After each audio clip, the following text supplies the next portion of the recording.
Pesan. Selamat hari ini bersama gue Dito Anjing Kamu 4x4 YouTuber karbitan amatiran tanpa editan. Gue masih di Indofest 2020 di JCC Senayan. Dan hari ini gue bertemu dengan ini ada Kasubdit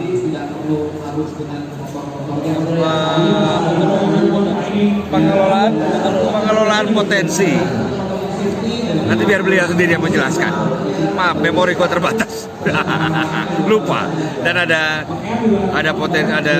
pengurus-pengurusnya FKP 3, jadi Forum Koordinasi Potensi Pencarian dan Pertolongan. Jadi nanti kita bisa ngobrol apa yang ada di sedikit tentang FKP 3. Kalau kemarin sudah dijelaskan sedikit, dan ini mungkin ada tambahan-tambahan lagi dari beberapa ekspertis yang ikut di dalamnya. Jadi kita coba ngobrol dulu. Pertama kita ngobrol sama juragannya ini, Pak Anggit. Nah, ini beliau adalah Kasubdit Pengelolaan Tenaga Potensi dari Basarnas. Nah, kita ngobrol sedikit dengan beliau. Selamat hari ini. Selamat hari ini. Selamat hari ini. Karena nggak tahu tayangnya kapan. Jadi, oh gitu. Mudah-mudahan ntar malam udah jadi tayangan sih. Gimana bro?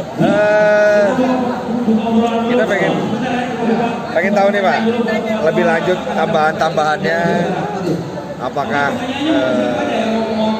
hubungannya dengan Basarnas dengan FKP 3, Forum Koordinasi Potensi Pencarian dan Pertolongan. Itu apakah ada sebuah pelatihan atau memang hanya dikumpulkan? Terus apa sih korelasinya antara FKP 3 dengan Basarnas sendiri? Nah. Oke, langsung jawab nih ya. Ini kekhawatiran saya pertama dulu lah. Ketemu beliau ini selalu pasti akan ditembak kayak gitu. Kita todong emang. Hati dan mau nggak mau menggunakan referensi. KP3 itu amanah pemerintah melalui undang-undang. Di pasal 8 pemerintah mengamanahkan untuk mengkoordinasikan relawan potensi besar yang ada di luar Basarnas untuk bisa bergabung, kemudian mendukung dan membantu pekerjaannya Basarnas. Bentuk koordinasi itu diterjemahkan menjadi peraturan pemerintah nomor 21 tahun 2017 tentang pembinaan potensi. Di situ diamanahkan bentuk koordinasi berupa forum koordinasi penyelenggaraan forum koordinasi potensi dan pertolongan. Ini merupakan wadah, forum ini merupakan wadah bagi para relawan, bagi para potensi untuk bisa berkomunikasi, berkoordinasi dengan Basarnas. Kemudian tugasnya pertama tentunya adalah membantu Basarnas dalam mendukung apapun kegiatan Basarnas, misalnya pemasyarakatan dasar, kemudian operasi pencarian pertolongan dan yang lain. Kemudian membantu merencanakan kegiatan Basarnas ke depan, membuat bahan, mencari bahan, belanja bahan untuk kegiatan pembinaan potensi di tahun berikutnya. Kemudian juga membantu mengkoordinir potensi dalam rangka pencarian pertolongan, operasi pencarian pertolongan. Ini biasanya agak sulit bagi kami karena sedemikian banyak relawan untuk sama-sama dalam satu koridor yang sama. Operasi pencarian pertolongan itu ada SOP-nya. Teman-teman relawan barangkali ada yang bisa mengikuti, ada yang tidak. Dengan adanya forum ini, kumpulan dari para pimpinan organisasi kesatuan dan dari organisasi potensi ini, mereka kita gandeng, kita rangkul untuk membantu menjelaskan kepada relawan ini loh SOP yang benar operasi dan seterusnya. Sekaligus forum ini mengawal apakah SOP itu dilaksanakan benar atau melenceng. Selesai operasi, forum ini juga bisa digunakan juga untuk mengevaluasi kegiatan operasi, kegiatan pembinaan potensi dan lain-lain. Ini tugasnya peran FKP 3 yang memang menjadi amanah pemerintah. Oh begitu. Memang dari pemerintah sendiri sudah membuat sebuah aturan atau apa itu namanya? Ya, peraturan ya. Sudah ada regulasinya, jadi memang itu untuk membantu kegiatan Basarnas atau bersama-sama lah ya, potensi relawan itu bersama-sama di bawah Basarnas dengan koordinasinya atau komandonya Basarnas berarti ya. Ya. Jadi tidak terpecah-pecah untuk koordinasinya pada saat pencarian dan pertolongan. Betul. Yang penting relawan itu tahu SOP operasi seperti ini. Ketika relawan mau ikut pelatihan, standarnya seperti ini, kami sudah bikin standar. Udah ada standarnya. Peraturan Kepala Badan nomor 4 standarnya untuk kompetensi-potensi tahun 2017 juga. Kemudian di kurikulumnya nomor 5 tahun 2017 juga.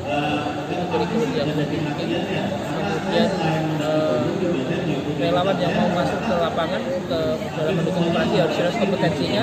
Harus jelas kompetensinya. Harus relawan yang mau masuk ke daerah operasi harus jelas kompetensinya. Iya. Sehingga kami gampang. Orang ini punya kemampuan ini, kompetensinya ini bisa mendukung operasi ini, hasilnya. Jadi enak tinggal nyomot-nyomotnya gitu. Kalau datanya ada di kami.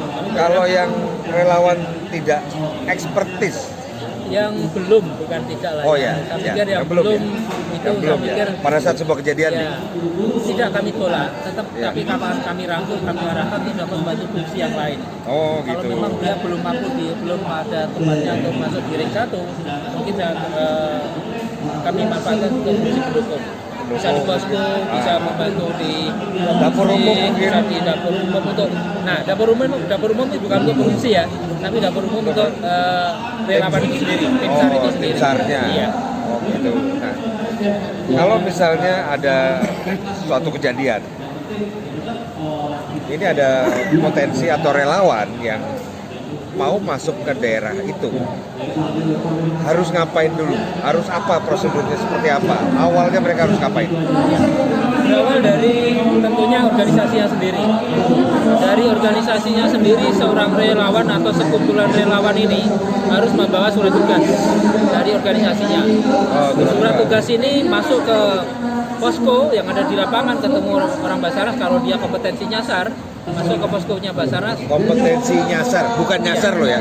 Kompetensinya adalah SAR. Nyasar adalah SAR. Di bidang pencarian pertolongan, maka dia harus masuk ke posko kita. Oh gitu. Untuk didata orang ini dari organisasi ini, kompetensinya ini, mau beroperasi sekian hari, membawa perbekalan ini dan seterusnya, peralatan ini itu kami data semua.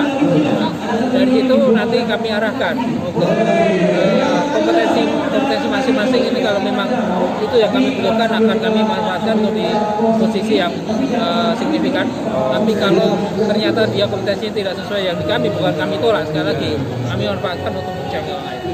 Yang penting melapor dan membawa surat tugas dan akan kami kendalikan. Kayak gitu. Iya. Istilahnya apa ya? BKO. BKO Kendali bisa, operasi kalau ya. istilah, Tapi yang pasti mereka harus lapor dulu. ya, ini kadang-kadang istilah lapor ini bikin gak nyaman teman-teman relawan. Nah, itu gimana? Enaknya gimana untuk menyampaikan bahwa pengennya kita, teman relawan datang ke lokasi itu diketahui oleh koordinator pencarian pertolongan, yaitu Basarnas. Jadi fungsi mereka, keberadaan mereka itu diketahui, kemampuannya diketahui, mereka mau bekerja di lokasi itu berapa hari, kapan datang, kapan pulang, anggotanya siapa saja, namanya siapa saja, dan seterusnya. Dengan diketahui itu, istilah lapor tadi, itu berarti yang bersangkutan ada di bawah kendali kita. Kami akan bertanggung jawab tentang keberadaan yang bersangkutan.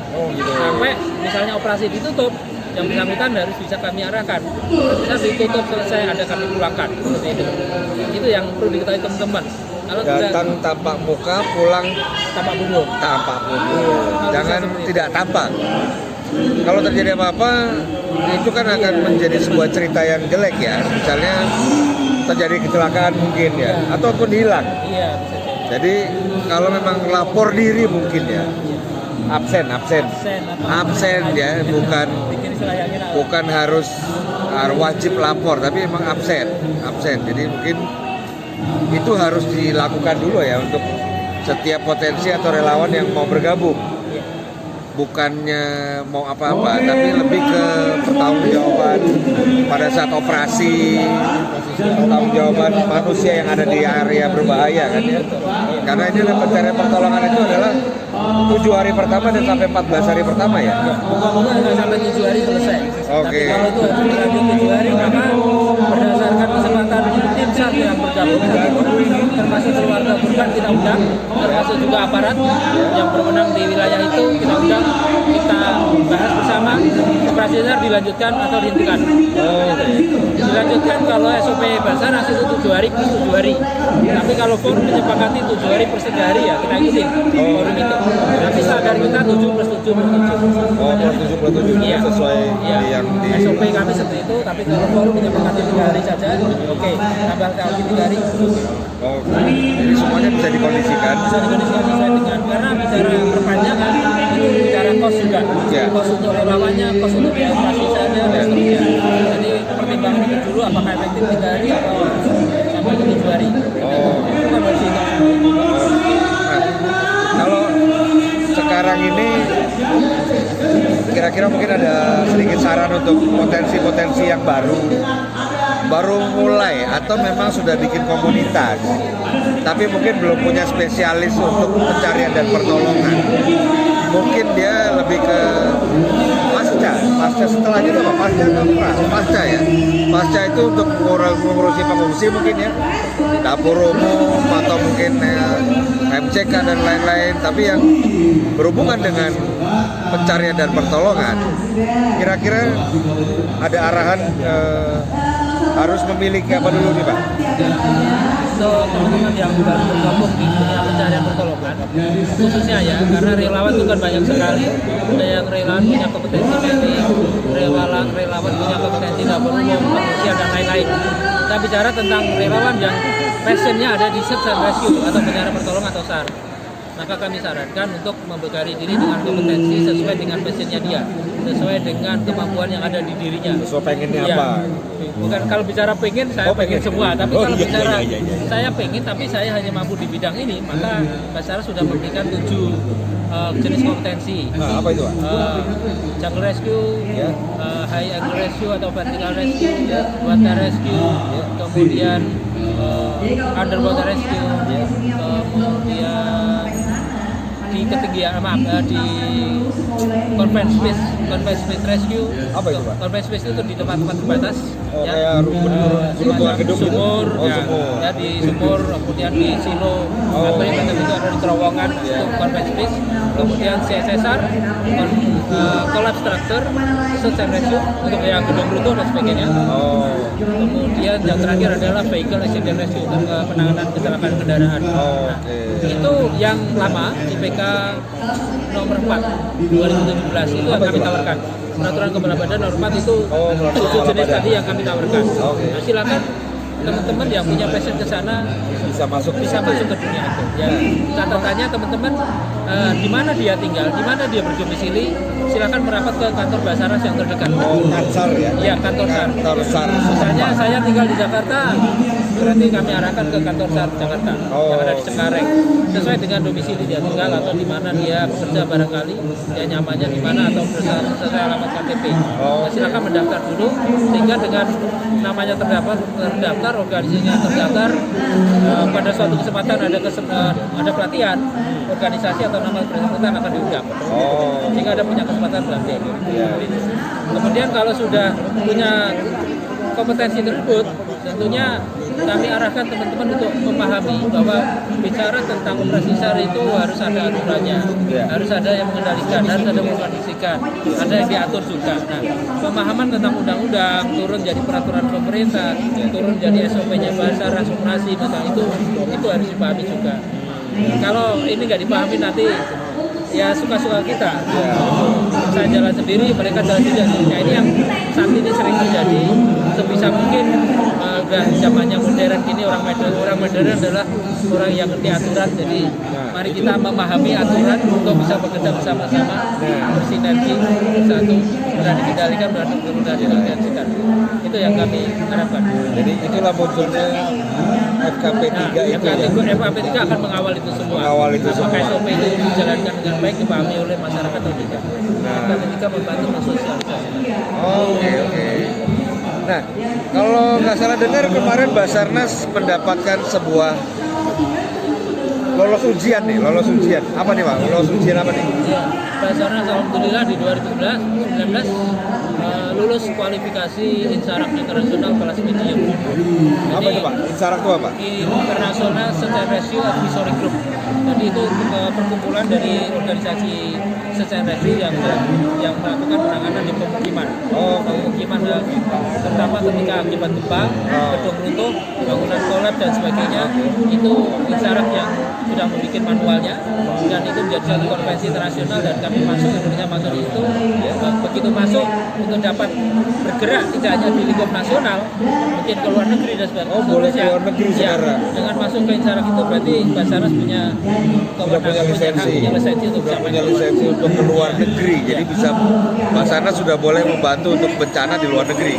Perlu garis bawahi di sini sebenarnya bukan Basarnas sih, intinya Indonesia lah ya. Karena kebetulan kemarin Basarnas yang melakukan, tapi atas nama Indonesia. Jadi nanti ke depan siapapun yang bisa bergabung dengan kami dengan kompetensi manajerial, search, rescue, logistik dan medis ini akan kami gandeng untuk bersama-sama menjadi satu tim internasional. Di 2022 kami akan meningkat lagi mengejar untuk kelas heavy atau kelas berat. Semoga lancar ya. Relawan dengan kompetensi yang kami butuhkan tadi. Amin, amin. Nah, selamat untuk Basarnas. Cukup menarik infonya, dan kalau lo mau gabung, lo bisa join ke FKP 3. Nanti bisa kontak kita yang ada di sini atau lo tulis komen di YouTuber Karbitan ini. Jadi terima kasih Pak Agit.